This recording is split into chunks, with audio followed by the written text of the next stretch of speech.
So a pair of owls were just communicating with each other a few minutes ago, and I was curious to know if that's normal.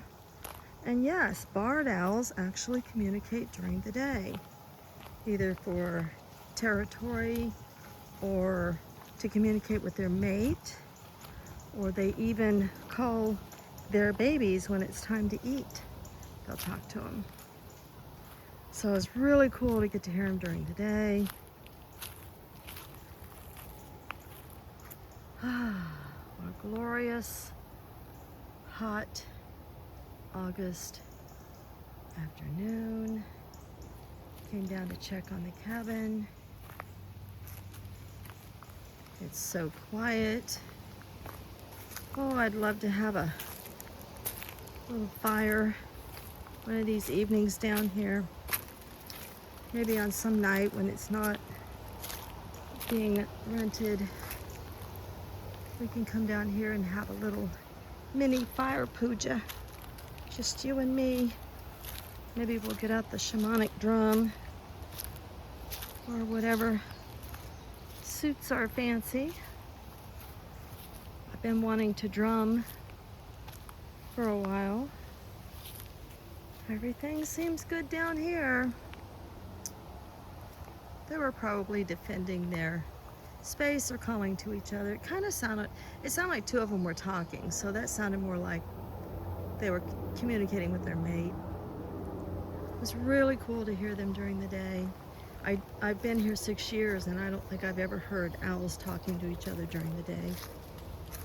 And it just feels like such a magical day today. I can just feel like an electricity in the air. Although it's stifling hot, it just feels like something is afoot. And let's hope it's something good. All right, everything looks hunky-dory here. All is well in the forest. Make my way back up and go have a popsicle. Blessed be. Well, in fact, it feels so magical today that I feel like making some incense. So I noticed that I was out of sand, so I like a sand base from my crossroads. I have a crossroads right near my house, and I love that junction of energy, that Hecate energy, the liminal spaces with no real direction.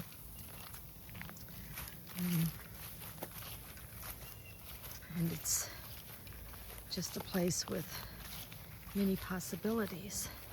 So let's walk up to the crossroads at the end of my property. But I hate come up here when there's other people because I'm squatted down getting road sand in a coffee can. I look like the village idiot. So far no one's ever questioned me, but they do look at me kind of funny. Let's go get some sand. So you can go that direction, that direction, that direction, or that direction. It's truly an indecisive crossroad. Let's find some of this beautiful sand, collect it up. Isn't this so pretty after I mowed it? Okay, some beautiful crossroad sand. Medium grit in a coffee can. It's perfect. Okay, follow me back to my lair.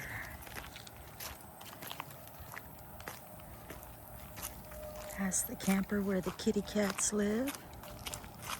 If you're worried about them, they're quite spoiled. They have their own air conditioning. They have their own beds, fresh water, 2 litter boxes, cat towers.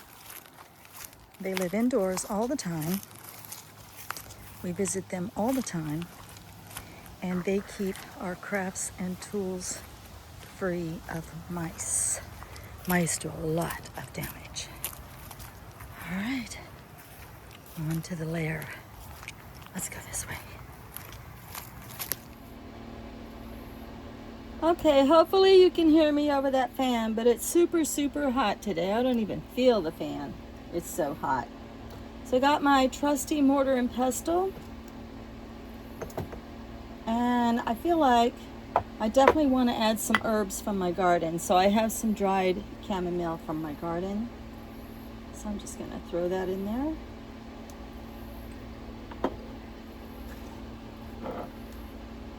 Have some sandalwood.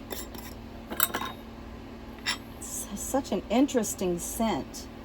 It burns well.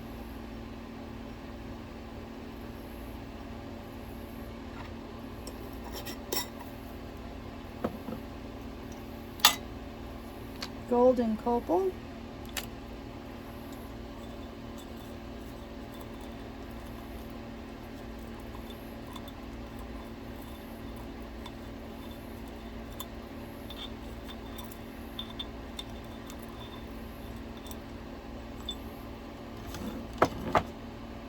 I have frankincense and myrrh in this little box.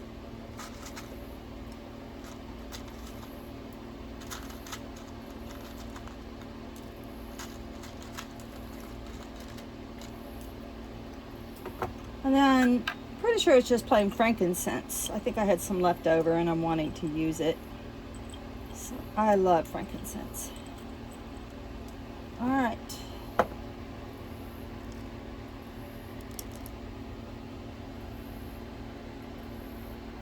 Let's give this a whirl, shall we? We're gonna have to put some intention into this. All right, we got it to look like that. Now we're gonna add some crossroads sand.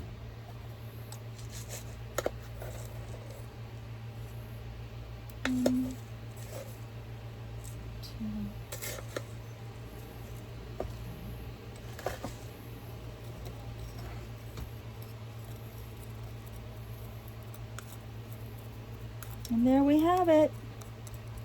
So we made up our own incense. Doesn't have to be anything fancy. It could be anything you have around the house that you want to put in there. And then I'll lay it on a charcoal disc and burn it. And I'm going to store it in this